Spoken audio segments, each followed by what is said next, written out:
Halo kaum mager semua dimanapun Anda berada, gimana kabarnya? Ya, semoga Anda baik-baik saja, diberikan rezeki yang banyak dan juga halal. Kembali lagi bersama saya, Boy The Kecrot. Kali ini saya akan membahas sebuah alur cerita film survival berjudul Mr. Fogg and Mr. Rose yang dirilis pada tahun 2020. Yang mana film ini ceritanya benar-benar sangat menarik. Oke, tanpa berlama-lama kita langsung aja masuk ke alur ceritanya. Dan seperti biasa, cerot.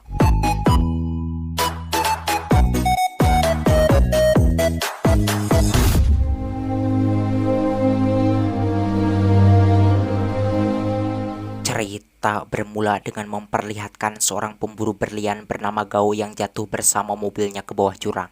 Setelah lama pingsan, akhirnya Gao terbangun dan berusaha keluar dari mobilnya tersebut.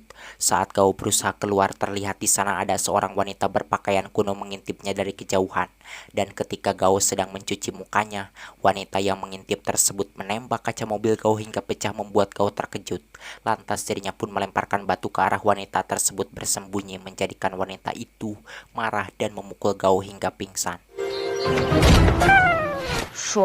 Sebelum melanjutkan ceritanya, kita flashback dulu ke belakang agar kalian tahu kenapa Gao sampai jatuh ke jurang tersebut.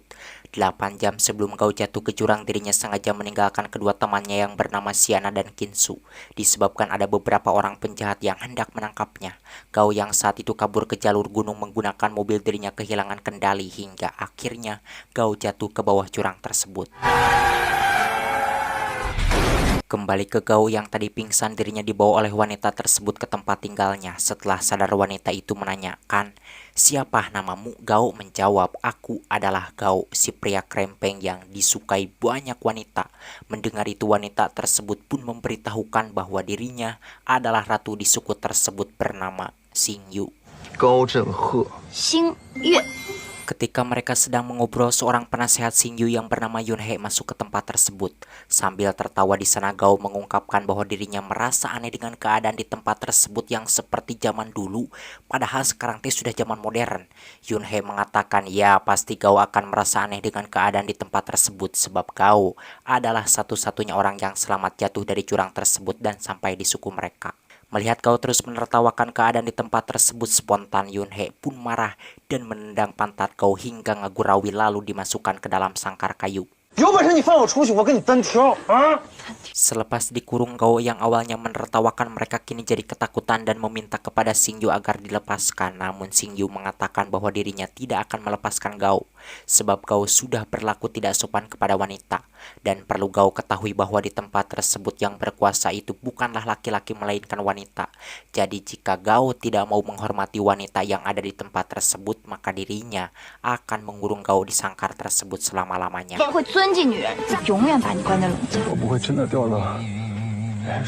Keesokan harinya, Gao melihat laki-laki penduduk suku tersebut mencuci pakaian dan mengasuh anak, sementara para wanitanya berburu mencari makanan.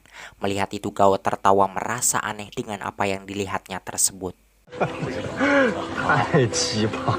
Tak lama, dua orang anak kecil datang menghampiri Gao dan hendak memanggangnya. Beruntungnya sebelum Gao dipanggang, Yunhe keburu datang dan menyuruh kedua anak tersebut pergi. Lalu di sana Yunhe menyampaikan jika Gao ingin tetap hidup, maka dirinya harus mendekati Ratu Xingyu, karena hanya Ratu Xingyu lah satu-satunya orang yang bisa melindungi Gao di tempat tersebut.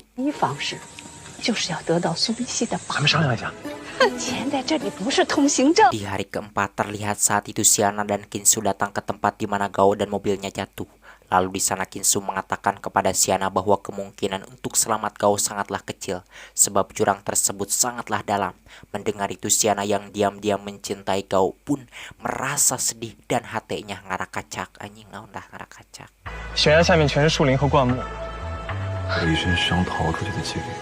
Kembali ke Gao yang masih dikurung. Setelah kehabisan akal untuk kabur, akhirnya Gao berpura-pura meminta maaf kepada Xingyu, dan Xingyu pun memaafkannya. Lalu di sana Xingyu menanyakan apa yang menyebabkan Gao sampai jatuh ke bawah jurang tersebut.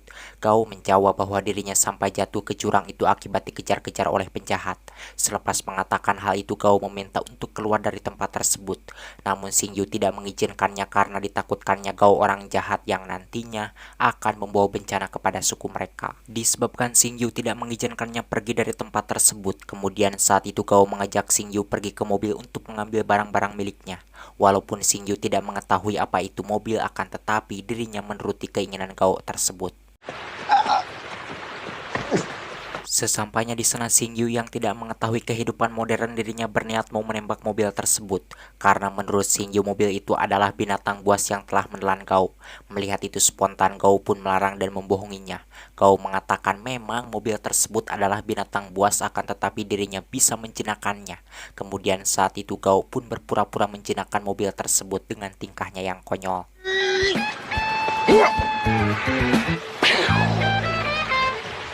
Kemudian di sana dengan polos Xingyu mengatakan jika Gao bisa menjinakkan mobil tersebut, maka dirinya juga pasti bisa menjinakkan Gao. Gao menjawab sebelum Xingyu menjinakkan dirinya, lebih baik Xingyu menjinakkan dahulu mobil tersebut. Ketika Xingyu sedang menjinakkan mobil tersebut meniru gerakan konyol yang dilakukan Gao, Gao yang licik diam-diam mengambil pemukul untuk membabuk Xingyu dari belakang. Saat Gao tega hendak memukulnya dari belakang, beruntungnya di sini Xingyu memergoki perbuatan Gao tersebut, membuat Gao malu dan berpura-pura memukul mobil tersebut dengan mengatakan bahwa mobil itu tadi berniat mau menyerang Xingyu dari belakang. Melihat itu Xingyu yang polos pun berniat mau membantunya, menjadikan dirinya tanpa sengaja terpukul oleh Gao hingga pingsan.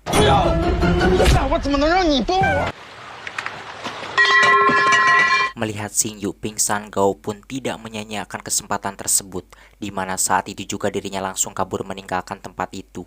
Selepas Gao pergi, terlihat di sana tank mobil Gao bocor hingga tak lama api pun menyala mengelilingi Xingyu yang pingsan. Diceritakan di tempat lain, salah seorang penduduk suku melaporkan kepada Yunhe bahwa dari arah tempat ratu mereka pergi ada kebakaran. Mengetahui itu, Yunhe beserta penduduk suku tersebut pun bergegas pergi ke tempat Gao meninggalkan ratu mereka. Sesampainya di sana mereka pun berusaha memadamkan api tersebut untuk menyelamatkan ratu mereka. Di waktu yang sama, Gao yang kala itu belum pergi jauh, dirinya mendengar suara teriakan sedih para penduduk, di mana hal tersebut menjadikan Gao merasa bersalah dan langsung kembali menghampiri mereka untuk menyelamatkan Xingyu. Setibanya di sana, Gao menyuruh mereka mundur karena tak lama lagi mobil tersebut akan meledak. Setelah mengguyur tubuhnya dengan air, kemudian Gao pun masuk ke lingkaran api tersebut dan membangunkan Xingyu yang masih pingsan. Sebelum mobil tersebut ngebeluk, beruntungnya Gao sudah berhasil membawa Xingyu keluar, kemudian ngajul ke air yang tidak jauh dari tempat tersebut.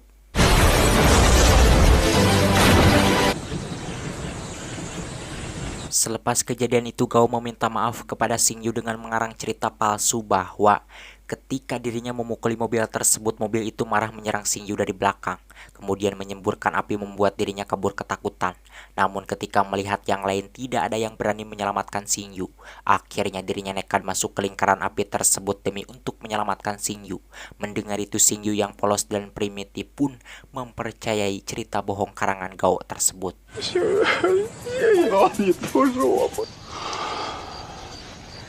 Malamnya ketika Gao sedang tidur di dekat api, Yunhe menghampirinya. Yunhe mengatakan jika Gao ingin tetap hidup maka dirinya jangan pernah mencoba untuk kabur dari tempat tersebut karena ratu mereka sangat menyukai Gao. Mendengar itu spontan Gao pun menanyakan apa yang membuat Ratu Xingyu menyukai dirinya. Yunhe menjawab bahwa menurut Ratu Xingyu, Gao itu tampan seperti pangeran yang turun dari langit.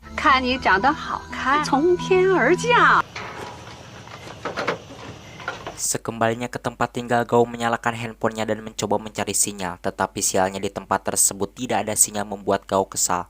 Lalu saat itu dirinya memutar musik favoritnya untuk menghibur hatinya yang ingin pulang. Namun baru saja Gao mendengarkan musik, tiba-tiba Xingyu datang mau mengambil handphonenya. Karena menurut Xingyu handphone tersebut adalah binatang buas yang membahayakan manusia. Gao mengatakan bahwa handphone itu tidak berbahaya, bahkan sangat berguna sekali bagi manusia. Kemudian saat itu Gao mengajaknya mendengarkan musik tersebut. Sambil mendengarkan musik di sana, Gao menanyakan jalan keluar dari tempat tersebut karena dirinya ingin segera pulang ke tempat tinggalnya. Dengan setengah sadar saat itu Xingyu menjawab bahwa jalan keluar dari tempat tersebut itu petunjuknya ada di dalam lukisan Yunhe. Mendengar itu Gao tidak merasa puas dengan jawaban Xingyu tersebut, dan ketika Gao hendak kembali menanyakan jalan keluar yang sebenarnya, Xingyu keburu tertidur, lalu Gao pun memindahkannya ke ranjang sederhana yang ada di tempat tersebut. Meskipun Shinju mengatakannya dalam keadaan setengah sadar, akan tetapi kala itu Gao mencoba mencari di mana lukisan Yunhei tersebut. Hingga akhirnya di sana Gao menemukan sebuah kotak kecil yang berisi lukisan Yunhei. Walaupun di lukisan itu tidak ada petunjuk jalan keluar dari tempat tersebut. Namun di sini Gao merasa bahagia karena dari kotak itu dirinya menemukan sebuah batu safir cahaya bintang yang sangat berharga yang jika dijual harganya bisa mencapai 300 juta dolar. Coba saya kalau yang menemukan batu itu, mungkin saya akan membeli beberapa truk Soko Sampurna Kretek dan kemungkinan saya tidak mulungan puntung lagi. Hah. 取名为亚当之星，最后是以 Paginya selepas terbangun Gao langsung bangkit dan mengambil kotak kecil tersebut untuk memastikan bahwa apa yang dilihatnya tadi malam itu bukanlah mimpi. Dan setelah dibuka ternyata batu safir tersebut masih ada. Rupanya apa yang dilihatnya tadi malam itu bukanlah mimpi melainkan nyata. Dan saat Gao sedang mengamati batu tersebut, Xingyu datang memergokinya. Karena malu di sana Gao pun berbohong dengan mengatakan ketika tadi dirinya sedang mencari makanan tanpa sengaja dirinya menemukan batu tersebut. 我刚才肚子饿坏了，要去找食。哦，对了，你不是说你肚子饿了吗？我给你拿点吃的。 Kemudian di sana Gao menanyakan dari mana Xingyu mendapatkan batu tersebut. Xingyu menjawab bahwa batu itu adalah peninggalan dari almarhum ibunya dan dirinya tidak mengetahui dari mana ibunya mendapatkan batu tersebut. Setelah berfoto, Gao mengajak Xingyu untuk berfoto di suatu tempat dengan tujuan dirinya mau mencari tempat yang diyakini ada batu safirnya seperti yang dimiliki Xingyu. 来来来，这边这边。啊。给看。给我看。 Sekembalinya ke tempat tinggal, Gao memasak mie instan yang dibawa di tasnya. Sementara Xingyu dirinya mengeluarkan semua barang-barang yang ada di dalam tasnya Gao. Yang mana di sana Xingyu menemukan stoples obat. Dan ketika Xingyu hendak menelannya, Gao melarang. Gao mengatakan bahwa itu adalah obat tidur yang jika ditelan maka dirinya akan tidur dengan cepat. 不行不行，这个不能吃，安眠药。哎，这是什么呀？ 哇。 Sesudah mie masak, Gao pun memberikan mie tersebut kepada Xingyu. Lalu di sana dirinya merayu agar Xingyu bersedia menukar batu safirnya dengan buku dongeng peninggalan ibunya. Mendengar itu spontan Xingyu pun menolak. Xingyu mengatakan jika Gao menginginkan batu tersebut maka Gao harus menikahi dirinya terlebih dahulu. 你知道吗？我妈妈其实也很爱我。他能吃吧？ 吃？ Seminggu kemudian Gao mempunyai rencana busuk, yakni mau berpura-pura menikahi Xingyu dengan tujuan ingin mendapatkan batu berharga tersebut. Dan setelah mendapatkan batu itu dirinya berniat kabur meninggalkan Xingyu. Namun beruntungnya rencana busuk Gao tersebut tidak berjalan dengan baik. Disebabkan Xingyu mengatakan walaupun nanti Gao sudah menjadi suaminya dirinya tidak akan memberikan batu tersebut karena batu itu adalah satu-satunya barang berharga peninggalan ibunya. Mendengar itu akhirnya Gao pun mengurungkan niatnya untuk menikahi Xingyu. Sebelum pergi Xingyu memberitahukan bahwa nanti malam dirinya akan mengajak Gao melihat bintang di lereng bukit tempat mereka berfoto. 我们去看星星吧。好啊。拍照的山坡啊。太漂亮了。 Malamnya saat melihat bintang, Xingyu mengajak Gao empeludan. Melihat itu spontan Gao pun menolak. Xingyu memberitahukan bahwa yang dimaksud melihat bintang di sukunya itu adalah melakukan empeludan. Karena saat itu Gao mencoba kabur, akhirnya Gao kembali dikurung di dalam sangkar kayu. Si Gao ini memang beloto. Coba kalian berada di posisi si Gao, mungkin kalian akan melakukan hal yang berbeda. Oke kan, lanjut.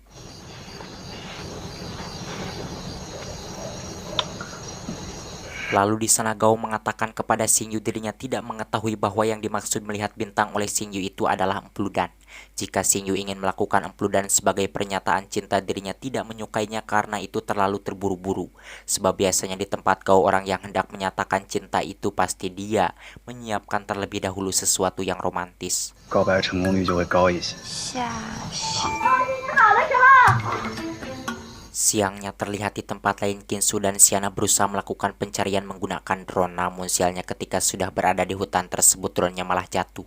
Kinsu mengatakan bahwa di bawah sana pasti ada medan magnet khusus sehingga menyebabkan drone-nya jatuh. Sementara di tempat lain siang itu Gao dibawa oleh Xingyu ke dalam hutan.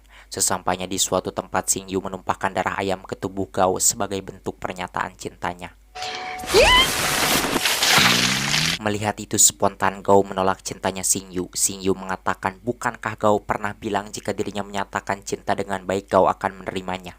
Gao menjawab dirinya tidak mau menikah dengan Xingyu karena jika mereka berdua sudah menikah juga Xingyu tidak akan memberikan batu safirnya.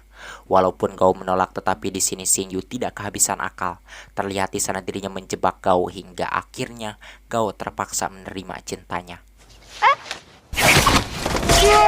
那要不要和我看星星？ 看星星月亮我都。 Saat perjalanan pulang di sana Gao menemukan serpihan drone-nya Kinsu, lalu dirinya pun mengambil serpihan drone tersebut, yang mana di serpihan drone itu ada tulisan yang pernah Gao ucapkan kepada Kinsu dan Xiana. Melihat itu di sini Gao menyadari bahwa kedua sahabatnya itu sekarang sedang berusaha mencari keberadaan dirinya. 不败热血。 哎呦，这好不好？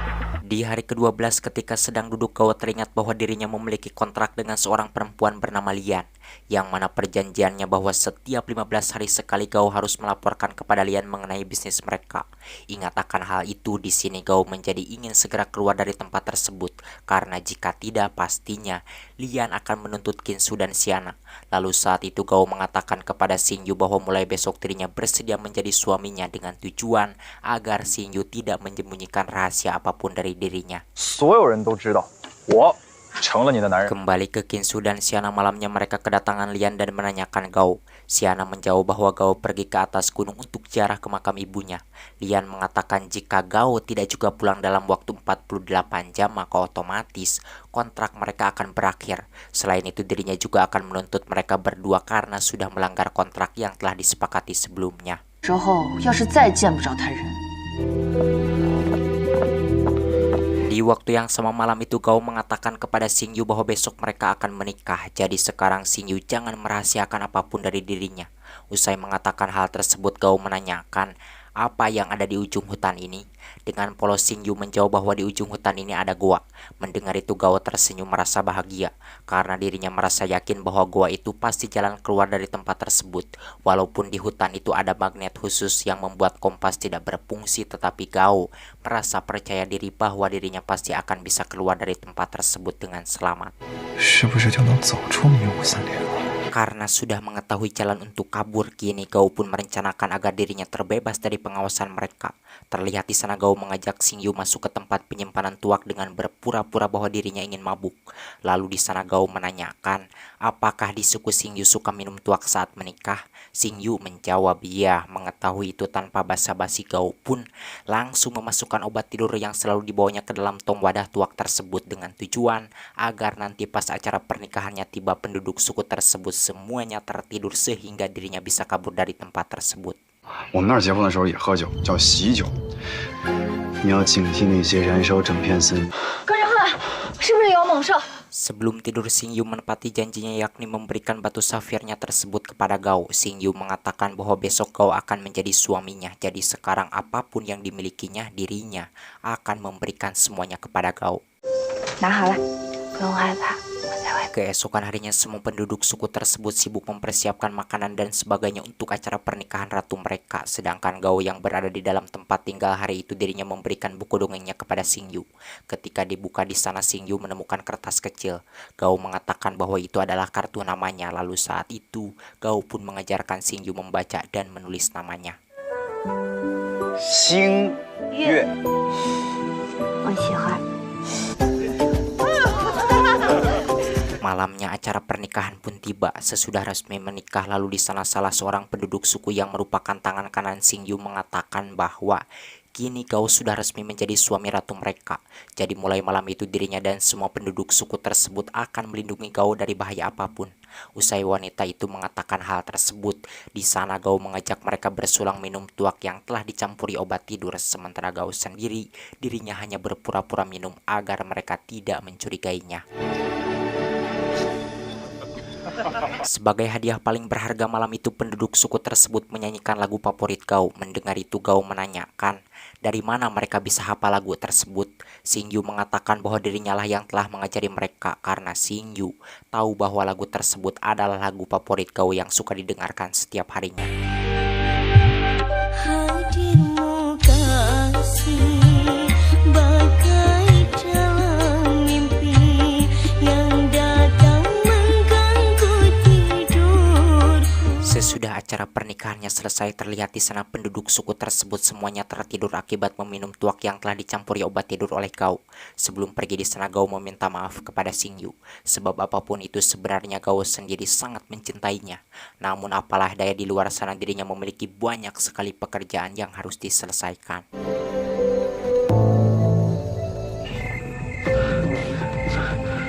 Paginya semua penduduk suku tersebut berpencar mencari Gao, tetapi usaha mereka tidak berhasil. Terlihat di sana Xingyu marah karena Gao sudah tega membohonginya, sementara Gao orang yang sedang dicarinya, di mana saat itu dirinya sudah sampai di gua yang pernah dikatakan oleh Xingyu.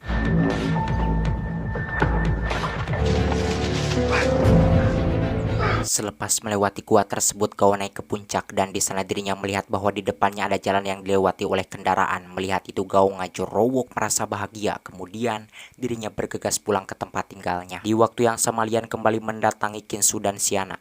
Disebabkan Gao tidak juga pulang, Lian berniat mau menyita rumah Gao dengan memaksa Xiana untuk menandatanganinya. Beruntungnya dalam keadaan semacam itu Gao datang. Lian mengatakan karena sekarang Gao sudah pulang maka dirinya akan menganggap kejadian tersebut tidak pernah terjadi. 我就当这事没发生过。我上楼洗个澡。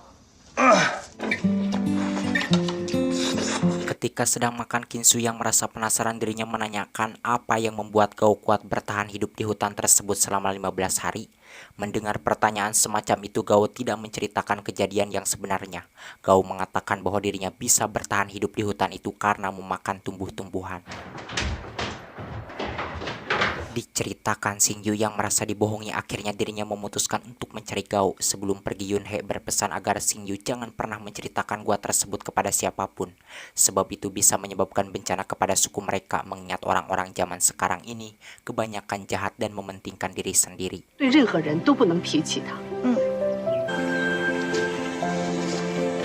Xingyu yang saat itu berjalan dirinya sampai di suatu tempat dan menemukan sebuah mobil. Karena menurut Xingyu mobil itu adalah binatang buas, lantas saat itu dirinya pun hendak menembak mobil tersebut.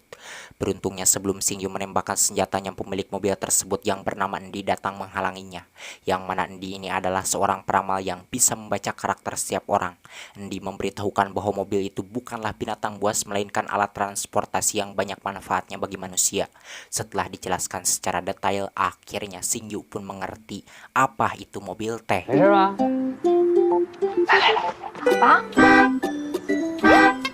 Disebabkan Xingyu memiliki paras yang cantik, di sini Endi pun tertarik mau menjadikan Xingyu sebagai rekan siarannya. Xingyu mengatakan bahwa dirinya bersedia bekerja dengan Endi.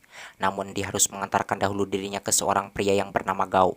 Setelah mencatat nomor handphone Gao dari kartu namanya, Endi pun menghubungi Gao. Tetapi belum juga lama Endi bicara, Gao keburu menutup teleponnya dikarenakan dirinya tidak mengenal Endi. 少年情话中。 不用了，谢谢。 Endi memberitahukan bahwa Gao menutup teleponnya, tetapi Xingyu jangan merasa khawatir karena sebelum Gao menutup teleponnya dirinya mendengar bahwa sekarang Gao sedang berada di sanatorium. Lalu kala itu Endi pun membawa Xingyu ke tempat tersebut.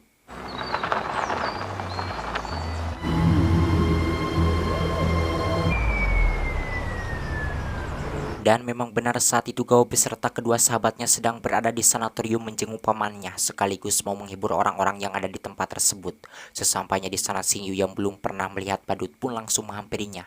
Dan ketika badut itu tak lain adalah Gao, Qinsu dan Xiana. Melihat Xingyu datang spontan, Gao pun kabur ketakutan. Karena Gao tidak ada di tempat tersebut, lantas kala itu Endi pun membawa Xingyu pulang untuk diajak siaran langsung di acaranya. Namun tanpa disangka Gao yang saat itu bersembunyi dirinya bersin sampai akhirnya Gao terpaksa muncul sambil gual-geol. Di tengah perjalanan Xingyu menanyakan, apakah badut itu manusia? Endi menjawab, ya badut itu manusia, namun dia memakai topeng untuk menghibur orang lain.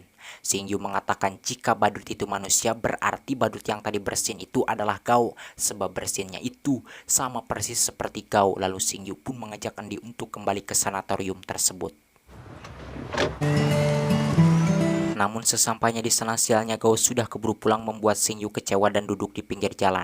Sementara Gao yang berada dalam perjalanan untuk pulang, di tengah jalan dirinya menyuruh kedua sahabatnya untuk pulang duluan dan melacak keberadaan Endi.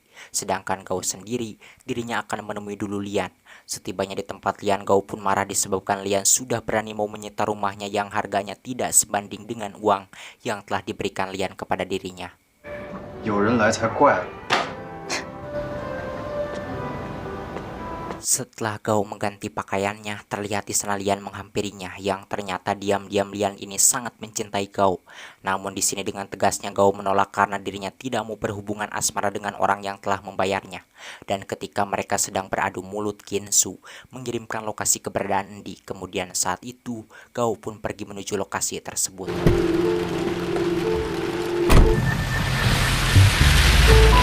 Setibanya di sana Gao menemukan Xingyu sedang duduk di pinggir jalan dipayungi oleh Endi. Melihat itu Gao cemburu dan langsung menghampirinya, kemudian membawanya pulang ke tempat tinggalnya.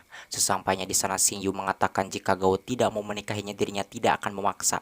Akan tetapi kalau Gao ingin memiliki batu safir tersebut maka dirinya harus kembali ke sukunya untuk meminta maaf kepada Yunhei dan yang lain. Mendengar itu Gao pun menyetujuinya. Disebabkan Xingyu ini wanita baik dan cantik, tidak mustahil jika nanti setelah Gao menyelesaikan semua pekerjaannya dirinya kembali ke suku Xingyu dan menetap tinggal di sana sampai mereka memiliki anak yang banyak sekali karena mereka sering melakukan empedu dan hampir setiap hari katanya. 那我写的名字。 Tamat ending yang sangat mengempludkan. Terima kasih kepada teman-teman semua yang sudah menyaksikan video ini sampai selesai. Semoga kalian sehat selalu dan diberikan rezeki yang banyak. Oke, jangan lupa ya follow Instagramnya saya, linknya ada di deskripsi. Jadi kalian tinggal klik saja dan follow. Oke, saya Boy pamit dari ruang dengar Anda. Salam kopi oplet jeung rokok sempurna kretekan lanjut.